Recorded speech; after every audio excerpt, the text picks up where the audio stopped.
Hello everyone, and welcome to Lighting Deep Dives. We are Sea Turtle Conservancy, a Florida-based nonprofit organization and the oldest sea turtle conservation group in the world.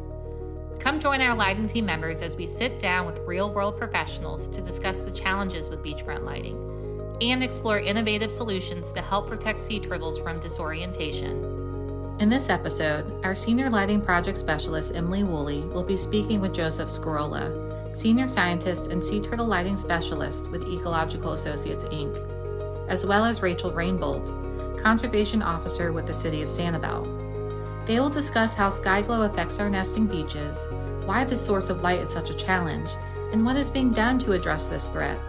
So let's dive in. Thank you both for being here today. I wanted to start off, if you could tell us a little bit more about your roles and how this relates to beachfront lighting. All right. So thank you, Emily. I work for a company called Ecological Associates. So we are a multidisciplinary environmental consulting firm located on Hutchinson Island, but we work all over the state, some neighboring states. We've been working with sea turtles for over 30 years. We do a lot of permit compliance work for beach nourishment projects, which include these lighting surveys. And so the municipalities that I work with, we have some sort of sea turtle protection ordinance, and they specifically define, what is allowable lighting wise on these coastal properties. So I work with many different counties, and my role specifically is to kind of help them to document and enforce these lighting issues that they're seeing on their beaches. And the way we achieve this is by using these highly accurate GPS systems attached with laser rangefinders, and we're able to actually pinpoint all the potentially disruptive lighting sources. And so in some of these municipalities I work for, they'll also send me out to actually work with these property owners to find some cost-effective solutions to kind of help them come into compliance. Thank you, Emily, for having us as well. My name is Rachel. I am a conservation officer with the City of Sanibel's Natural Resources Department, and our team plays a central role in helping maintain compliance with the city's sea turtle lighting as well as our dark skies regulations. So our team regularly conducts nighttime lighting surveys along Sanibel's approximately 12 miles of beaches. We are a coastal municipality. And during sea turtle nesting season, our goal is to try to identify lighting that may be visible from the shoreline that could potentially impact nesting turtles or hatchlings. And kind of overall, our approach emphasizes education and collaboration first, while still maintaining a clear enforcement process when needed. And so that combination of proactive monitoring, outreach, and enforcement for us has been very effective in maintaining lighting compliance and protecting Sanibel's nesting beaches. Thank you both for being here today. On this episode of Lighting Deep Dives, we're going to discuss Skyglow, or the cumulative artificial light in the night sky. So this light can come from a variety of sources, such as residential communities, restaurants, concerts, parks, and a lot of other places as well. So could you maybe share with us what effect does Skyglow have on our nesting beaches? And are you able to provide some examples of this? Yeah. So Skyglow can have like a huge impact on our nesting beaches. Sea turtles, they use environmental cues to kind of help them navigate back to the water after adult nests or when the hatchlings are emerging from that nest. So basically, in a nutshell, they move away from dark silhouetted objects and towards the brightest horizon, which is usually the moon and the stars reflecting on the ocean. So when you have this artificial light introduced into this equation, this can kind of get all disrupted. So this can lead to disorientations, leading sea turtles in the wrong direction. When this happens, they're more susceptible to predation, the longer they're on the beach. And in some of these developed areas, they can end up on the road and run over. So it's already hard life for a sea turtle. Some experts predict, 1 in 1,000 or 1 in 10,000 will make it to adulthood. So this added hurdle is not helpful for an already endangered and threatened species.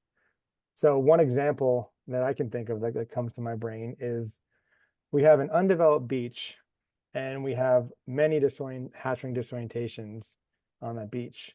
There's no lighting sources directly on that beach, but there is a sports field across the lagoon on the inland side. and it's has all this non-directional light and produces a lot of sky glow.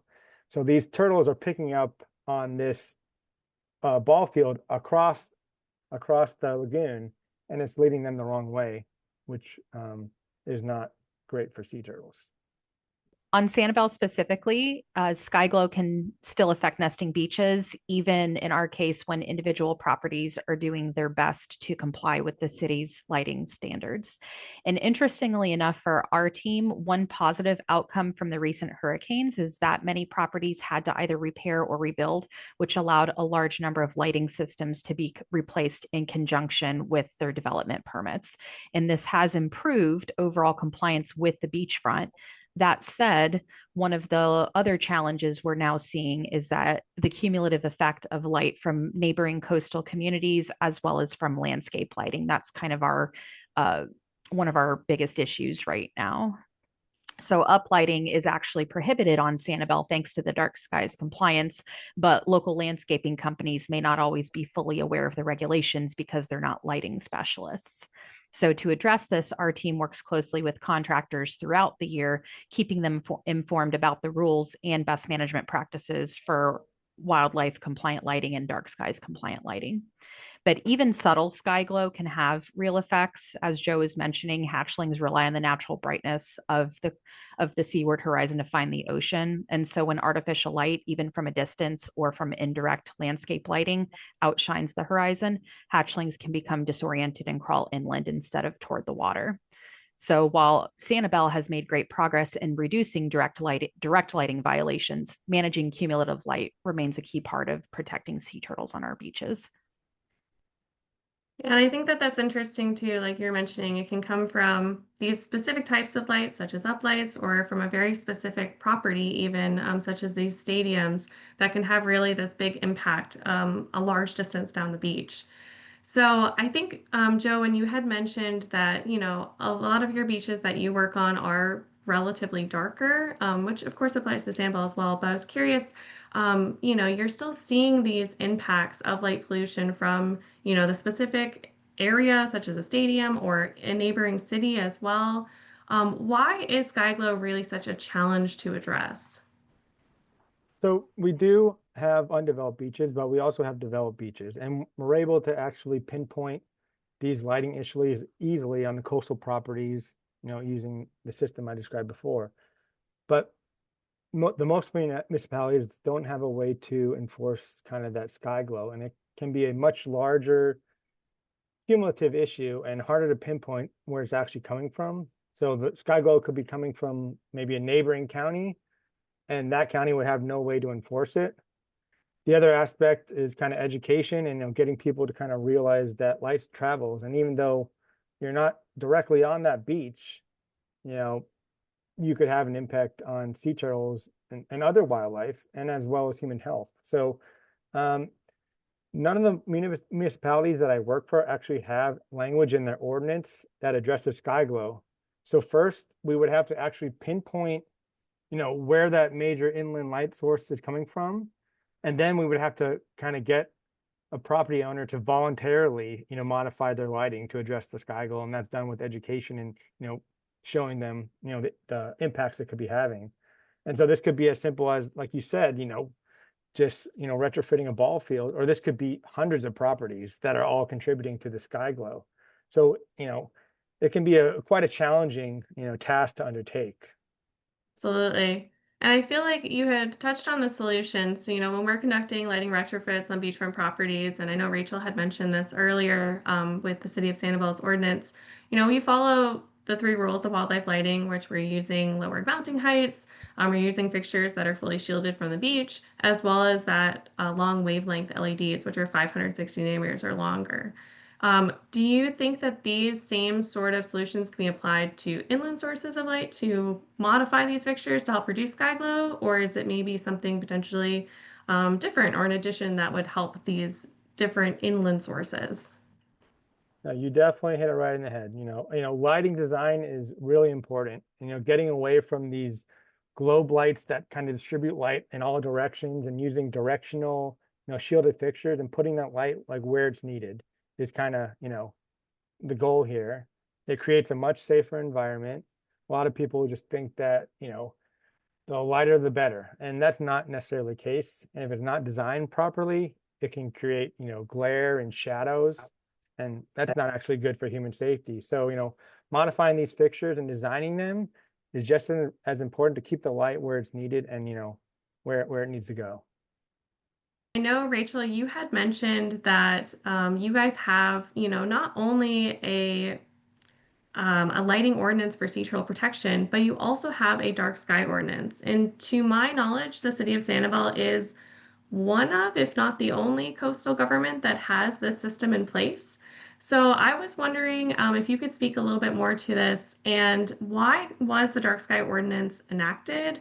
How exactly is it enforced? And then if you could also maybe talk about how successful this has been in addressing cumulative light in your area.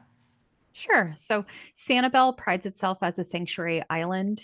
And this was part of the original charter back in the 70s, where there was a hierarchy of characteristics, and the sanctuary and conservation element of that was placed at the top of the hierarchy.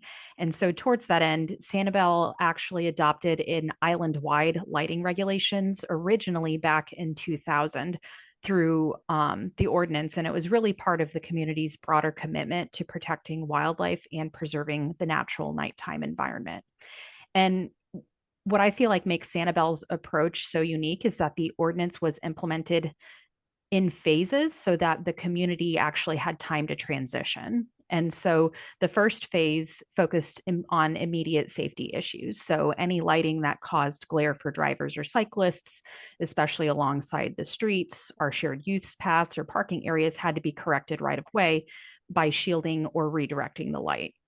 And from there, the city required that any new construction or major redevelopment meet the updated lighting standards as a part of their development permits. And this ensured that the island continued to regrow or rebuild, but we weren't adding more problematic lighting to the landscape. And the city even took this a step forward by even our own city managed lighting was all converted out to fully compliant lighting by 2004.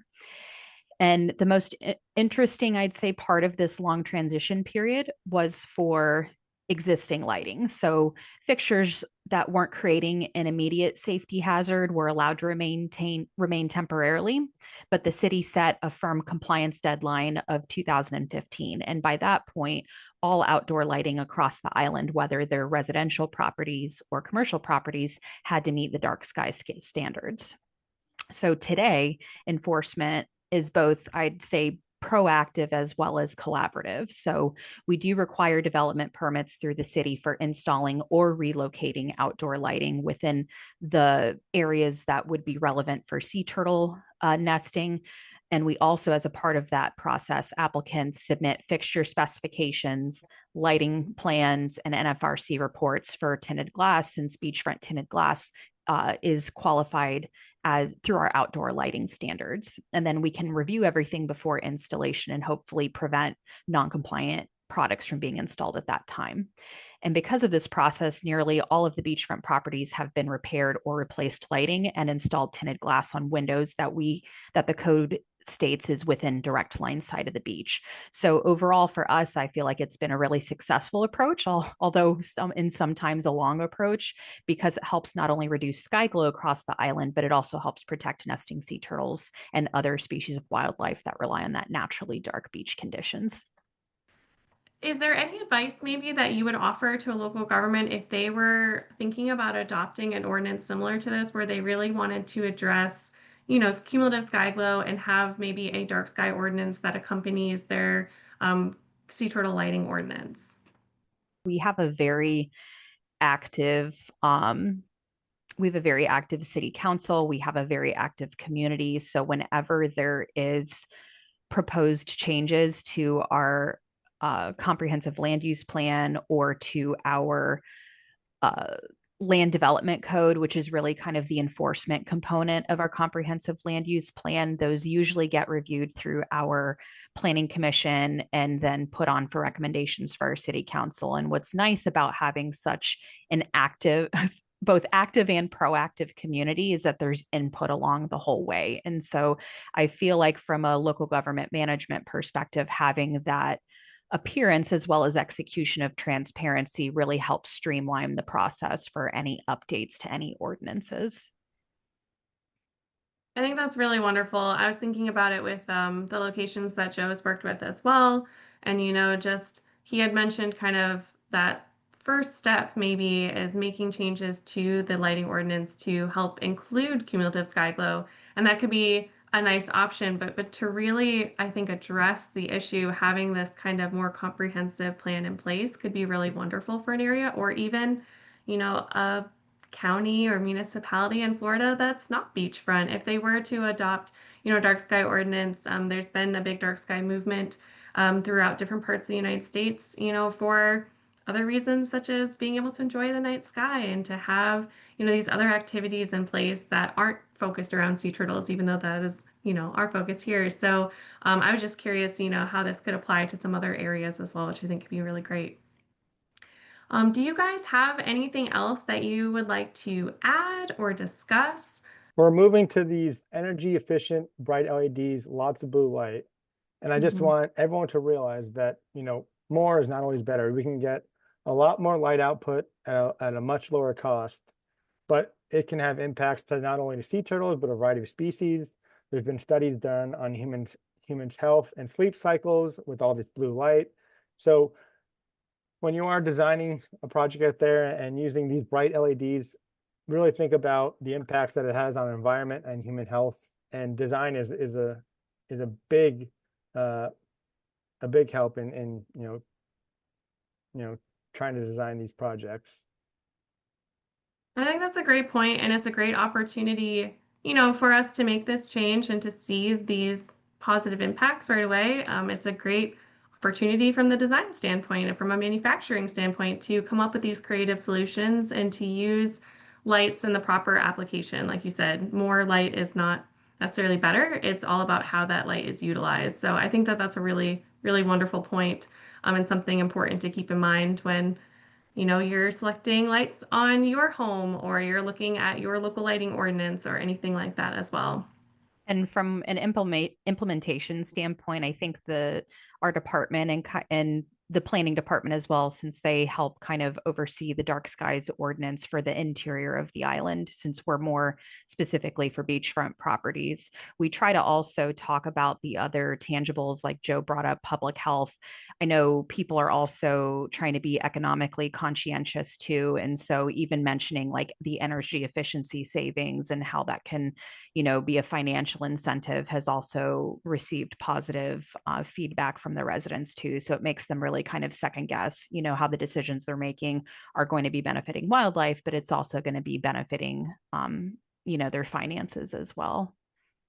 I think that's a really great point. It's important to, you can come at it from all these different angles and see really what's most important to someone. And, there's a lot of reasons to make this change, and only one of them has to resonate with them. So, finding out what that is and to help, impact this change in a positive way, I think is really wonderful. Thank you both for being here today. Is there anywhere, if people are interested in finding out more about the City of Sanibel's, dark sky ordinance, or looking at some of the work that EAI is doing, is there anywhere where we can kind of shout out that people can find out more information about your organizations? Thank you again, Emily. If you're looking to find out more information about Ecological Associates, you can visit our website at ecological-associates.com. You can find us on Facebook, Instagram, LinkedIn, and we offer a variety of educational programs, from like nighttime turtle walks, where we bring the public out for a short presentation about sea turtles, and they can witness a nighttime nesting turtle. And then we also do some daytime public hatchling excavations, where we do a little walk on the beach where you end up at a nest that hatched 3 days prior, and we dig up the nest and you can see all the nest contests. So thanks again, Emily. I really appreciate it. So look us up. And for the City of Sanibel, thank you again, Emily, for inviting us out to participate again too. For anybody who's interested in learning more about our dark skies ordinances or any of our other natural resource management programs, you can visit our website at mysanibel.com. And there's a separate department page for natural resources. And for more information on our dark skies ordinance, you can reach the planning department through their department page as well. Excellent. Well, thank you both again.